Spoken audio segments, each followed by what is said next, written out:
ಹಾಗಾದ್ರೆ ಮಾತೆಯನ್ನು ಕೊಂದಿದ್ದಾನೆ ಎನ್ನುವುದು ಅರ್ಥವಲ್ವೇ? ಅವನ ರಥ ಪುಡಿ ಪುಡಿ ಪುಡಿ ಗೈದಿದ್ದೇನೆ. ಹಾಗಾದ್ರೆ ಮಾತೆ ಅಮ್ಮ ಅಮ್ಮ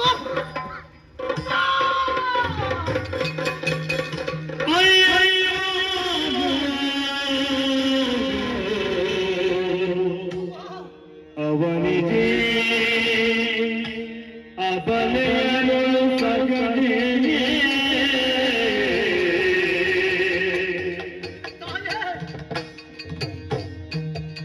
ಐಜೈನು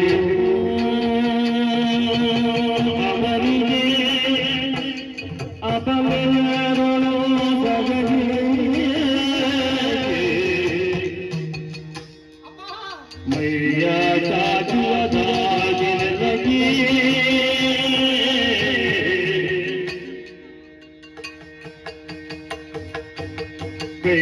ಕೈಯಾಗಮ್ಮವ ಉಳಿಸಿ ಕೆಳಗೆ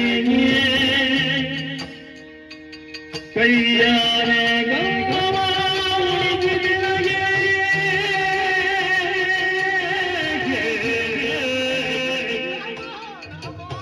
ಜಗದಯ್ಯನೊಡನು ಏನೆನು ಮಿತ್ರಪದ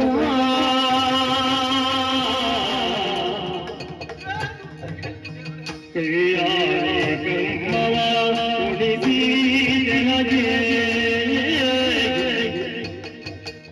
ಜಗದಯ್ಯನೊಡನು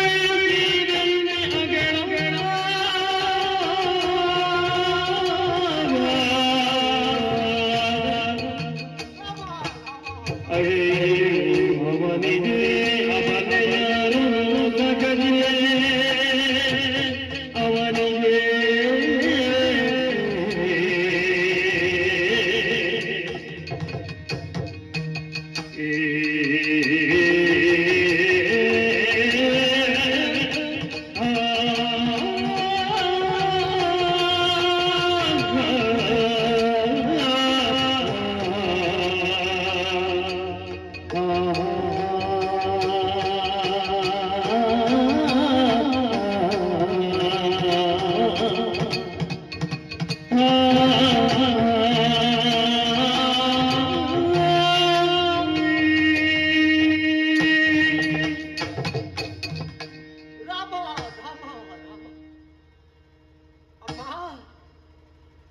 ಹನುಮಂತನಿಗೆ ಚಿರಂಜೀವಿಯಾಗಿ ಬದುಕು, ಪ್ರಪಂಚದಲ್ಲಿ ವಜ್ರ ಶರೀರಿಯಾಗು ಎಂಬಂತಹ ವರ.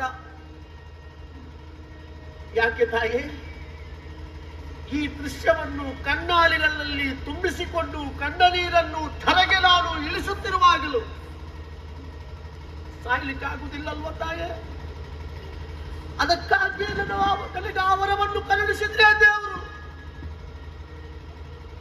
ಪ್ರಪಂಚದಲ್ಲಿ ಜೀವನದುದ್ದಕ್ಕೂ ರಾಮದಾಸನಾಗಿ ಬದುಕುತ್ತೇನೆ. ಸೀತಾರಾಮರೊಂದಿಗೆ ವಿಲಾಸಿ ಜೀವನ ಬೇಡ, ದಾಸಿ ಜೀವನದಲ್ಲೇ ತೊಡಗಿಕೊಳ್ತೇನೆ ಎನ್ನುವಂತಹ ಹನುಮಂತನಲ್ಲ. ಹನುಮಂತನ ಕಂಡೆದುರೇ ಕೈ ಚಾಚಿಕೊಳ್ಳುವಂತಹ ಪರಿಸ್ಥಿತಿ ಬಂತಲ್ಲ ತಾಯಿ. ರಕ್ಕಸನನ್ನು ಬೇಡಿದೆ, ಕಾಡಿದೆ, ಆದರೂ ಕೂಡ ನನ್ನ ಕೋರಿಕೆಗೆ ಕಿವಿಗೊಡದ ಆತ ಕರವಾಳದಿಂದ ನಿಮ್ಮ ಶಿರವನ್ನೇ ಛೇದಿಸಿ ಬಿಟ್ಟರೆ ತಾಯೇ. ಅಮ್ಮ, ರಾಮಚಂದ್ರ ಹೇಳಿದಂತಹ ಒಂದು ಮಾತು ಇವತ್ತಿಗೂ ನನಗೆ ನೆನಪಿದೆ.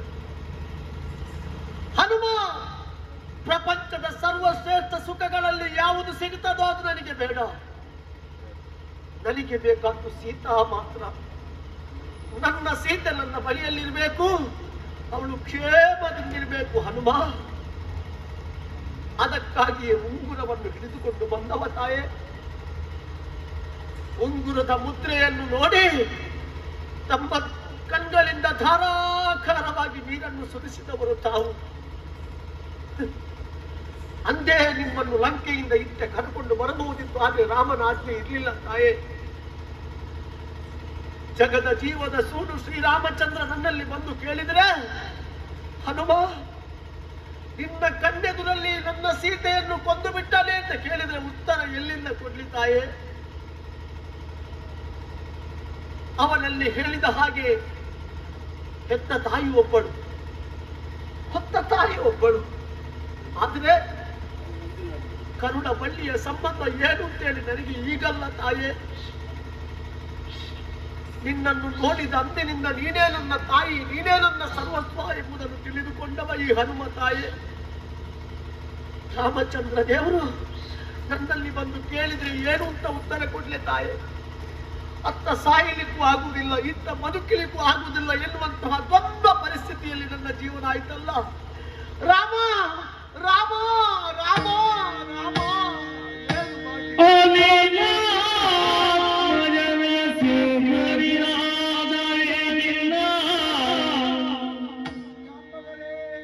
ಏನು ಮಾಡಿ ಕೇಳುತ್ತಿದೆ ಜಾಂಬವನೇ ಹನುಮಂತಗೆ ಜೀವನೆಂಬುದು ತಿಳಿದು ರಘುಪತಿ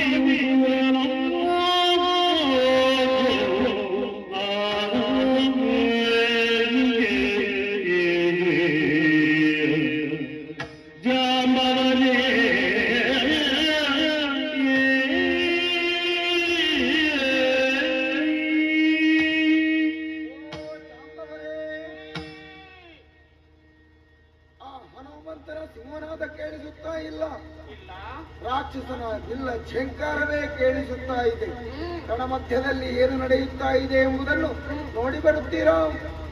ಆಗಲಿ ಸ್ವಾಮಿ, ಹೋಗಿ ಬನ್ನಿ.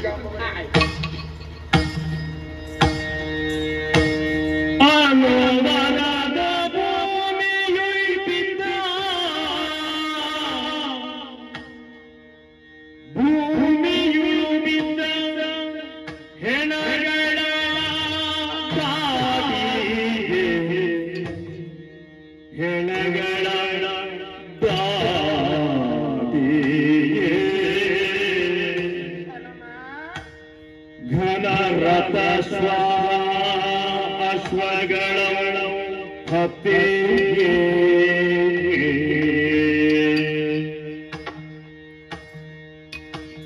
ಘನರಥ ಅಶ್ವಗಳ ಹತ್ತಿಗೆ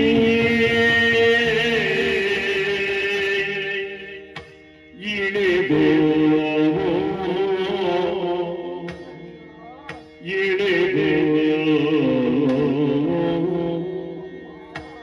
ಹತ್ತಿ ಇಳಿದು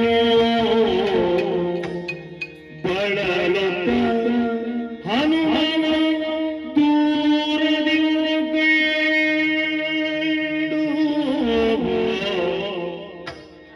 ಹತ್ತಿರಗೆ ಇಂತೆಂದನೋ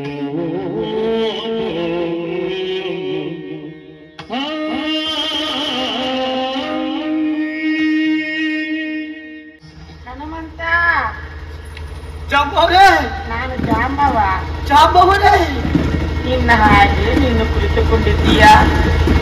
ನೆಲನೋಟಕ್ಕನಾಗಿದ್ದೀಯ, ಕಣ್ಣೀರ ಧಾರೆಯನ್ನೇ ಸುರಿಸುತ್ತಾ ಇದ್ದೀಯ.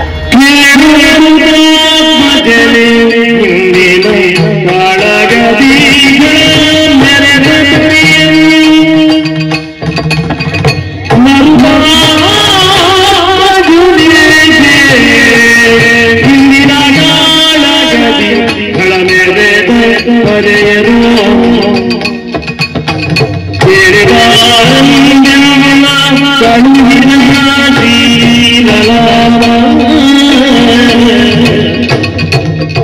ವಾಯುಪುತ್ರ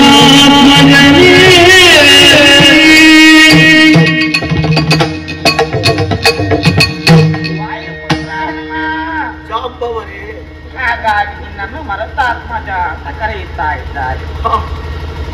ಆದ್ರೆ ಯಾವತ್ತಿನ ಹಾಗೆ ನೀನು ಇವತ್ತಿಲ್ಲವಲ್ಲ. ಯಾವತ್ತಿನಾಗಿ ಇರ್ತಿದ್ರೆ ಹೀಗಾಗುತ್ತಿರ್ಲಿಲ್ಲ. ಮತ್ತೆ ಏನಾಯ್ತು ಅಂತ ನನಗೆ ಗೊತ್ತಾಗ್ಲಿಲ್ಲ. ನೀವು ಯಾಕೆ ಇಲ್ಲಿಗೆ ಬಂದ್ರಿ ಜಾಂಬವರೇ? ರಾಮನ ಆಜ್ಞೆ ಆಯಿತು, ನೋಡಿಕೊಂಡು ಬನ್ನಿ ಎಂಬ ಹಾಗೆ.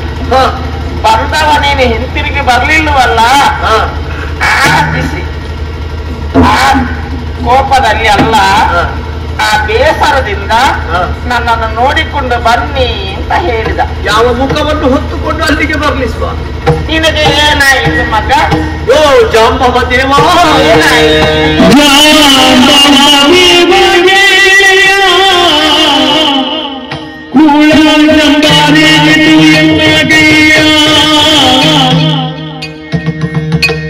ಸಂಭ್ರಮದರಿಗಾಗಿ ಇಂದು ಬಾಳದೆ ಹೋಗಿ, ಸಂಭ್ರಮದರಿಗಾಗಿ ಇಂದು ಬಾಳದೆ ಹೋಗಿ, ಕುಂಬಿನಿಗೆಯದೆಯು ಕೆಳಗಿ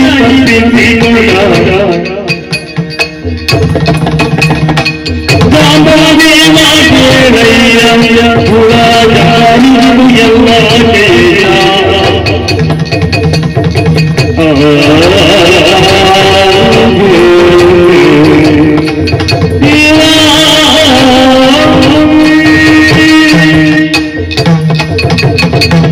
ಓ ಜಾಂಬವ ದೇವರೇ, ವಯೋವೃದ್ಧರು, ಜ್ಞಾನವೃದ್ಧರು, ಪ್ರಸ್ತುತ ರಾಮಸೇನೆಯಲ್ಲಿರುವಂತಹ ಮಹಾನ್ ಅನುಭವಿಗಳು ತಾವು ಹೇಳುತ್ತಾ ಇದ್ದಾರೆ. ದೊರ್ಗರೆಯುವಂತಹ ರಣಧಾರುಣಿಯಲ್ಲಿ ನನ್ನ ಸಿಂಹನಿನ ಕೇಳ್ತಾ ಇಲ್ಲ, ಇಲ್ಲ ಧನುಜನ ಬಿಲ್ಲ ಠೇಂಕಾರವಷ್ಟೇ ಕೇಳ್ತಾ ಇದೆ. ಅದೇ ಕೇಳುವುದಂತೆ.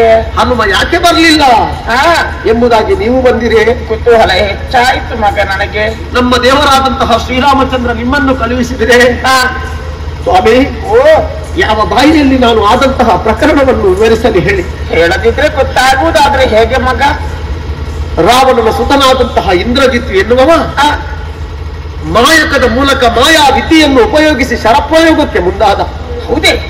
ನಮ್ಮ ಕಪಿ ಸೇನೆಗಳೆಲ್ಲ ಧರಾಶಾಹಿಯಾದುದನ್ನು ಕಂಡು ಶ್ರೀರಾಮಚಂದ್ರನೇ ತನ್ನ ಕೋದಂಡವನ್ನು ಹಿಡಿದುಕೊಂಡು ಯುದ್ಧಕ್ಕೆ ಮುಂದಾಗುವಂತಹ ಸಂದರ್ಭದಲ್ಲಿ ರಾಮಚಂದ್ರನಿಗೆ ವಂಚಿಸಿ ಓಡಿ ಹೋದ. ನಾನು ಕೂಡ ಹಾಗೆ ಹೆಣದ ರಾಶಿಯನ್ನು ದಾಟಿಕೊಂಡು ಬಂದದ್ದೇ. ಓಡಿ ಹೋದ ಬಳಿಕ ನನ್ನಲ್ಲಿ ರಥ ಚಾಚಿದ. ಖಾಡಾಖಾಡಿಯಾಗಿ ಯುದ್ಧ ಮಾಡಿದ ನನ್ನಲ್ಲಿಯೂ ಸೋತು ಓಡಿ ಹೋದ. ಹೌದೇ? ಸೋತು ಹೋದವ ಇನ್ನೇನು ಬರಲಿಕ್ಕಿಲ್ಲ ಎನ್ನುವಂತಹ ಯೋಚನೆಯಿಂದ ನೆಮ್ಮದಿಯಿಂದ ಇದ್ರೆ ನಾನು ಇಲ್ಲಿ ಇರುವಲ್ಲಿಯವರೆಗೆ ಅಲ್ಲಿ ನಮ್ಮ ಮಾತೆಯಾದಂತಹ ಸೀತೆಯನ್ನು ದರದರನೆ ಎಳೆದುಕೊಂಡು ಬಂದ ಸ್ವಾಮಿ. ಸೀತೆಯನ್ನ ಕಾಡಿದೆ, ಇಂದ್ರಜಿತ ಬೇಡಿದೆ, ಗೋದರದೆ, ಗೋಳಾಡಿದೆ, ಹತ್ತು ಕಣ್ಣೀರಿರಿಸಿದೆ. ಪರಿಣಾಮ ಏನಾಯ್ತು ಮಗ? ತಾಯಿಯನ್ನು ಬಿಡು, ತಾಯಿಯನ್ನು ಬಿಡು, ತಾಯಿಯನ್ನು ಬಿಡು. ಕೇಳಬೇಕಿತ್ತು ನೀನು. ಸ್ತ್ರೀ ಹತ್ಯೆ ಒಳ್ಳೆಯದಲ್ಲ, ಚತುರ್ಯುಗದಲ್ಲಿ ನಿನಗೆ ನರಕ ಸಿಗುತ್ತದೆ, ಅಲ್ಲಿ ನಿನಗೆ ಮುಕ್ತಿ ಸಿಗುವುದಿಲ್ಲ ಅಂತ ಹೇಳಿದೆ. ನೀತಿಯ ಮಾತು ಒಳಿತದು. ಯಾವ ನೀತಿಯ ಮಾತು ಅವನಿಗೆ ಪಥ್ಯವಾಗಲಿಲ್ಲ. ಹೌದೇ? ಅತಿಯಾದ ಆತ್ಮವಿಶ್ವಾಸ ಪತನ ಹೇತುಗೆ ಕಾರಣವಾಗುತ್ತದೆ ಎಂಬುದನ್ನು ಅವ ಅರಿತಿದ್ದಾನೆ, ಏನೋ ಗೊತ್ತಿಲ್ಲ. ಜಲಪಿಸುತ್ತಿರುವಂತಹ ಕಠಾರಿಯಲ್ಲಿ ನಮ್ಮ ತಾಯಿಯ ಶಿರವನ್ನೇ ಛೇದಿಸಿದ ಸ್ವಾಮಿ. ರಾಮ ರಾಮ, ನನ್ನ ಕಣ್ಣೆದುರಿನಲ್ಲಿ ತಾಯಿಯನ್ನು ಕಳೆದುಕೊಂಡ ವೇದನೆಯಲ್ಲಿ ಕಣ್ಣೀರನ್ನು ಸುರಿಸುತ್ತಿದ್ದಂತಹ ನಾನು ಈ ಕೆಟ್ಟ ಸುಟ್ಟ ಮುಖವನ್ನು ರಾಮಚಂದ್ರನಿಗೆ ಹೇಗೆ ತೋರಿಸಲಿ ಸ್ವಾಮಿ? ಅವನಲ್ಲಿ ನಿಮ್ಮ ಸೀತಾಮಾತೆ ಮರೆದಿದ್ದಾಳೆ ಅಂತ ಯಾವ ಬಾಯಲ್ಲಿ ಹೇಳಲಿ ಸ್ವಾಮಿ? ಅಯ್ಯೋ ಮಗ, ಅವನ ಮುಖ ನೋಡುವಂತಹ ಶಕ್ತಿ ಕೂಡ ನನ್ನಲ್ಲಿಲ್ಲ. ಪರಿತಪಿಸುತ್ತಾ ಇದೀಯಾ? ಅದಕ್ಕಾಗಿ ಇಲ್ಲೇ ರಣಧಾರಿಣಿಯಲ್ಲಿ ಬಿದ್ದ ಹೆಣಗಳ ಮಧ್ಯದಲ್ಲಿ ನನ್ನ ತಾಯಿಯ ಕಳೇಬರವನ್ನು ಇಟ್ಟುಕೊಂಡು ಅಳುತ್ತಾ ಇದ್ದೇನಷ್ಟೇ. ಎಲ್ಲಿ ಮಗ? ತಾಯಿಯನ್ನು ನೋಡ್ತೀರಿ? ನೋಡಬೇಕು. ತಾಯಿಯನ್ನು ನೋಡ್ತೀನಿ. ಹಂಬಲ ಬನ್ನಿ ತಾಯಿಯನ್ನು.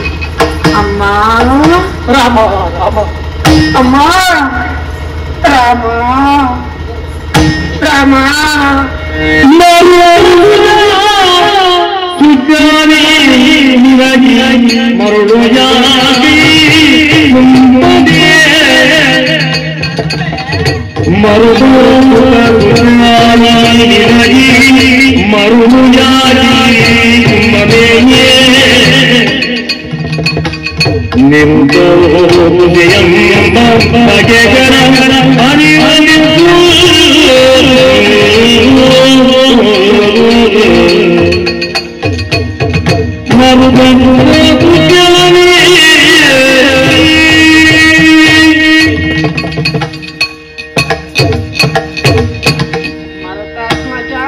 ಜಾಂಬವ ದೇವ್ರೆ, ನಿನಗೆ ಮರುಳೆ ದೇವ್ರೆ, ಆ? ರಣದಾರುಣಿಯಲ್ಲಿ ಹೆಣಗಳು ಬಿದ್ದಿವೆ. ಹೌದು ನನ್ನ ತಾಯಿ ಸತ್ತು ಬಿದ್ದಿದ್ದಾರೆ. ಹೌದು ಅಲ್ಲಿ ನಿಮ್ಮ ಪ್ರಶ್ನೆ ನಿನಗೆ ಮರುಳು ಎಂಬುದಾಗಿ. ಹೌದೌದು. ಯಾಕೆ ಸ್ವಾಮಿ? ಕೇಳಬೇಕಾಯ್ತು. ಯಾಕೆ? ತಾಯಿ ಅಂತ ನೀನು ಒಪ್ಪಿಕೊಂಡ ಬಳಿಕ ಆ, ತಾಯಿಯನ್ನು ಸರಿಯಾಗಿ ನೋಡಿದ್ಯಲ್ಲ ನೀನು? ತಾಯಿಯನ್ನು ಈಗ ನೋಡುವುದೇ? ಹಾ ಹಾ, ನೋಡಿದ್ಯಲ್ಲ? ಉಂಗುರ ಸಂಧಿಯ ಪ್ರಕರಣದಲ್ಲಿ ಅವರಲ್ಲಿ ಮಾತನಾಡಿ ಹಾ ಅವರಿಂದ ಉಂಗುರವನ್ನು ಮರಳಿ ಪಡೆದುಕೊಂಡು ಬಂದವನಲ್ವೇ ನಾನು? ಹೌದಲ್ವಾ? ಹಾಗಂತ ಹ್ಮ್. ಆ ತಾಯಿಯನ್ನ ನೋಡಿದ ಬಳಿಕ ಈ ತಾಯಿಗೆ ಸಮಾನತೆ ಉಂಟ ಇಲ್ವಾ ಅಂತ ಗೊತ್ತಿಲ್ವಾ ನಿನಗೆ? ನನಗಂತೂ ಮುಖಭಾವದಲ್ಲಿ ಯಾವುದೇ ವ್ಯತ್ಯಾಸ ಕಾಣಸಿಗ್ಲಿಲ್ಲ. ಅಯ್ಯೋ, ಹಾಗಾಗಿ ನನ್ನ ಮರುಳ ಅಂತ ನಿನ್ನ ಹೇಳಿದ್ದು ನಾನು. ಅಂದ್ರೆ ನಿನಗೆ ಮರುಳು ಹೆಚ್ಚಾಯಿತು ಅಂತ. ಅಂದ್ರೆ ಅರ್ಥ ಆಗ್ಲಿಲ್ಲ. ಯಾಕೆ? ಮರವು ಹೆಚ್ಚಾಯಿತು. ಯಾಕೆ? ಅಯ್ಯೋ ಮಗ, ಗೊತ್ತಾಗ್ಲಿಲ್ವಾ? ಇಲ್ಲ. ನಿಜವಾದ ಸೀತೆಯ? ಅದು ಸೀತೆ ಅಲ್ಲ ಅಂತ ಹೇಳುದಾ? ಅಲ್ವೇ ಅಲ್ಲ. ಅದು ಸೀತೆ ಅಲ್ಲ. ಸೀತೆ ಅಲ್ಲ. ಸೀತೆ ಅಲ್ಲ ಅಂತ ನೀವು ಹೇಳ್ತೀರಾ? ಸೀತೆ ಸಾಯ್ಲಿಕ್ಕುಂಟ? ಅಲ್ಲ, ಒಂದರ್ಥದಲ್ಲಿ ಇಲ್ಲ. ಇಲ್ಲಲ್ಲ. ಯಾಕೆ? ರಾಮಚಂದ್ರನ ಒಡದಿ. ರಾಮಚಂದ್ರನ ಮಾಡದಿಂತ ಅಲ್ಲ, ಹಾ. ಭೂಜಾತೆ, ಭೂಜಾತೆ. ವೈದೇಹಿಯಾಗಿದ್ದಾಳೆ. ಹಾ ಜನಕರಾಜನಿಗೆ ಮಗಳಾಗಿ ಸಿಕ್ಕಿದಂತವಳು ಹಾ. ಕ್ಷೀರಜಾತೆ ಎಂಬಂತಹ ಹೆಸರವಳದ್ದು. ಹಾ ಅನ್ವರ್ಥನಾಮವಾಗಿ ಸೀತೆ ಎಂಬಂತಹ ಹೆಸರು ಬಂತು. ಮಾಡಿದ್ರು. ಹಾಗಾದ್ರೆ ಹಾ. ಈಗ ನನ್ನಲ್ಲಿ ನಿಮ್ಮಲ್ಲಿ ಚರ್ಚೆಯ ಇದು ನಿಜವಾದ ಸೀತೆ ಅಲ್ವಾ ಅಂತ ನಾನು ಹೇಳು. ನಾನು ಹೌದು ಅಂತ ಹೇಳು. ನಾನು ಅಲ್ಲ ಅಂತ ಹೇಳು. ಈಗ ಇದಕ್ಕೆ ಪರಿಹಾರ ಹೇಗೆ? ಅಲ್ಲಿ ರಾಮನಲ್ಲಿಗೆ ಹೋಗುವ.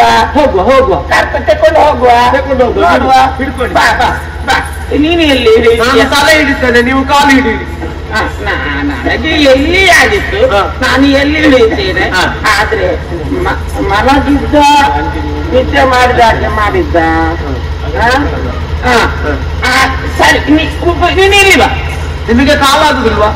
ನನಗೆ ಕಾಲಾಗಿತ್ತು, ತಲೆಯೂ ಆಗಿತ್ತು. ಇಲ್ಲಿ ಬಾ. ಬೇಡ, ನೀವು ಸ್ವಲ್ಪ ಪ್ರಾಯದವರಲ್ಲ. ಹೌದಲ್ಲ, ಅದು ಭಾರ ಆಗುತ್ತದೆ. ನಾನು ಕಾಲೇ ಹಿಡಿತೇನೆ. ಏ ಹನುಮ, ಆಯ್ತಾ?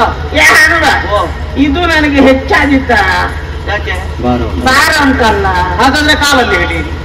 ಅದು ಕಷ್ಟ ಆಗಿತ್ತು. ಅದು ಆಗುದಿಲ್ಲ, ಇದು ಆಗುದಿಲ್ಲ, ಮತ್ತೆ ಎಂತ ಮಾಡುದು ಸ್ವಾಮಿ? ನಾವು ಹೆಣದ ರಾಶಿಯ ಮಧ್ಯದಲ್ಲಿ ಇರುವುದಲ್ವಾ? ಎಂತ ಮಾಡುದು ಈಗ? ಏನು ಒಮ್ಮೆ ಹೋಗ್ಲಿ ಸ್ವಾಮಿ. ಆಗ್ಬೋದಲ್ಲ? ರಾಮ, ರಾಮ.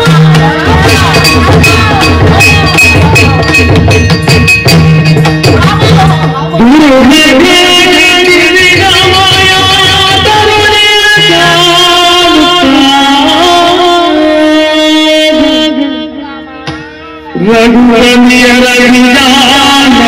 ಸತ್ಯಮಿಲ್ಲೇ ಮನದಿ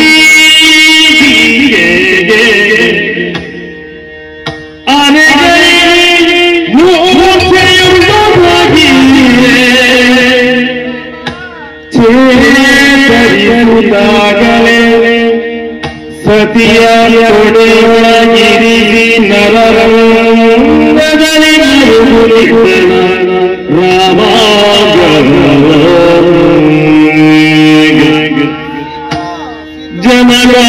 ಜನರಾಜಾನೆ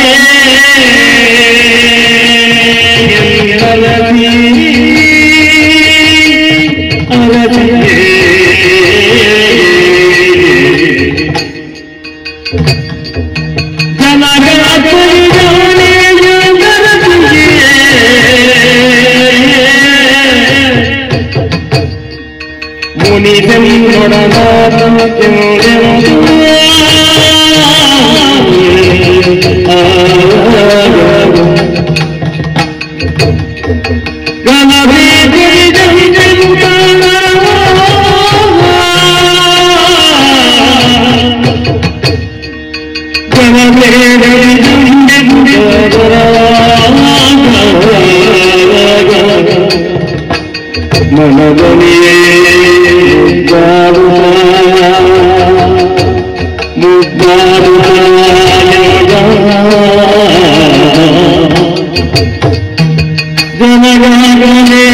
ಜನಗಣನೆ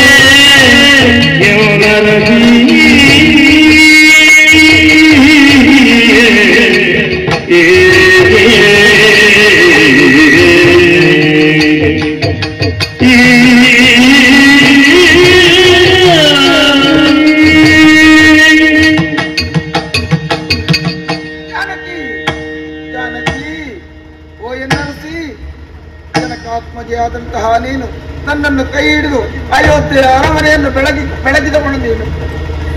ಈಗ ಈ ಹೊತ್ತಿನಲ್ಲಿ ದರಾಶಾಹಿಯಾಗಿದ್ದೀಯ. ನಿನ್ನನ್ನು ಕಾಣೋದಕ್ಕೆ ನನ್ನಿಂದ ಆಗುತ್ತಾ ಇಲ್ಲ. ಏನು ನನ್ನಲ್ಲೊಮ್ಮೆ ಮಾತಾಡದೆ ಮೌನವಾಗಿ ಯಾಕೆ ಹೀಗೆ ಬಿತ್ತುಕೊಂಡಿರುವೆ ಹೇಳು. ಇದೋ ನನ್ನ ತೊಡೆಯಲ್ಲಿ ಇರಿಸಿಕೊಂಡು ಅಳುತ್ತಾ ಇದ್ದೇನೆ. ನಿನ್ನನ್ನು ಮುತ್ತಿಕ್ಕಿ ಮಾತಾಡೋದಕ್ಕೆ ಮನಸ್ಸು ಮಾಡುತ್ತಾ ಇದ್ದೇನೆ. ಹೇಳು ಜಾನಕಿ, ನನ್ನಲ್ಲಿ ಮಾತಾಡದೆ ಹೇಳು. ನಿನ್ನನ್ನು ಕಳೆದುಕೊಂಡು ಹೇಗೆ ನಾನು ಬದುಕಲಿ? ಇದುವರೆಗೆ ನಾನು ಕಾಳಗವನ್ನು ಮಾಡಿದ್ರೆ ನಿನಗೋಸ್ಕರವಾಗಿ. ಇನ್ನು ನೀನೇ ನನ್ನನ್ನು ಬಿಟ್ಟು ತೊರೆದು ಹೋದೆ ಅಂತಾದ್ರೆ ಈ ರಾಮ ಇನ್ಯಾಕೆ ಬದುಕಲಿ? ಹೇಳು ಜಾನಕಿ, ಯಾಕೆ ಬದುಕಲಿ? ಆ ರೀತಿಯ ಮಾತು ನಿಮ್ಮ ಬಾಯಿಂದ ಬರಬಾರದು.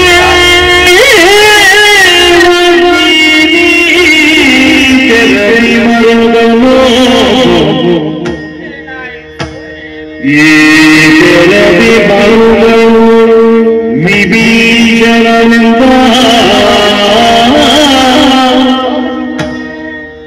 ದೇವಿ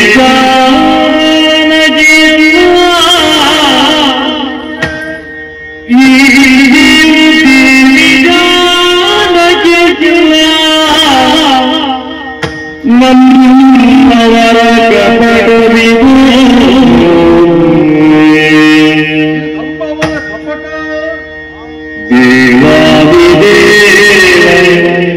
ನರನಾಟಕವ ನಟಿಸಿ ದುಃಖಿಸಯಾಗಿ ಕಪಟವಿಗೆ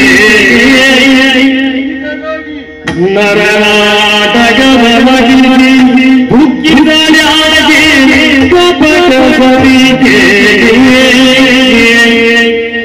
ದೇವಿ ಜಾನಕಿಯಲ್ಲ ರಾಮ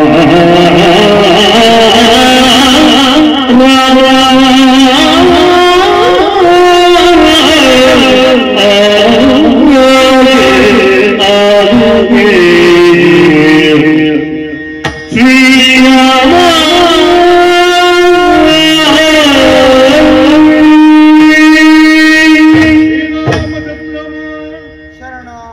ಎಲ್ಲವನ್ನು ತಿಳಿದವನ್ನೀನಾದರೂ ಕೂಡ ಕೇವಲ ಒಬ್ಬ ಮಾನವನ ಹಾಗೆ ಈ ಹೊತ್ತಿಗೆ ವ್ಯವಹರಿಸಿದ್ದೀನಿ ಅಂತಾದ್ರೆ ನನಗೆ ಆಶ್ಚರ್ಯವಾಗ್ತಾ ಇದೆ ಪ್ರಭು. ಇವಳು ನನ್ನ ಹೆಂಡತಿಯಲ್ಲವೇ ಶರಣ? ಹೇಗಾಗುವುದಕ್ಕೆ ಸಾಧ್ಯ ಸ್ವಾಮಿ? ಈಕೆ ನಿಮ್ಮ ಮಡದಿಯಾದ ಜಾನಕಿ ಅಲ್ಲ. ಇವಳು ಏನಿದ್ರು ನಮ್ಮವರ ಅಂತ ಇಂದ್ರಾರಿಯ ಕಪಟ ಇದು. ಆತ ಹೇಳಿದಂತ ಮಾಯಾಚಾರದಲ್ಲಿ ನೀವೆಲ್ಲರೂ ಈ ಹೊತ್ತಿಗೆ ಬಂದಿಗಳಾಗಿ ಈ ರೀತಿಯಾಗಿ ವ್ಯವಹರಿಸುವುದಕ್ಕೆ ಮುಂದಾಗಿದ್ದೀರಿ. ಇವಳು ನಿಜವಾದ ಜಾನಕಿ ಅಲ್ಲ. ಇದು ಕಪಟ ಎಂಬುದಾಗಿ ಹೇಗೆ ಹೇಳುತ್ತೀಯ ನೀನು? ಅದಕ್ಕೆ ಸರಿಯಾದ ರೀತಿಯಲ್ಲಿ ನಾನು ಉತ್ತರಿಸುತ್ತೇನೆ. ಒಂದು ವೇಳೆ ನಾನು ಈಕೆ ಸ್ಪರ್ಶಿಸಿದೆ ಅಂತಾದ್ರೆ ಆ ಕ್ಷಣದಲ್ಲಿ ಇವಳು ಮಾಯವಾಗುತ್ತಾಳೆ. ಒಂದೊಮ್ಮೆಗೆ ಹಾಗಾಗದೇ ಇದ್ರೆ ನಿಜವಾದ ಸೀತೆ ಅಂತ ಆಯ್ತಲ್ಲ. ಇಲ್ಲ ನೋಡಿ,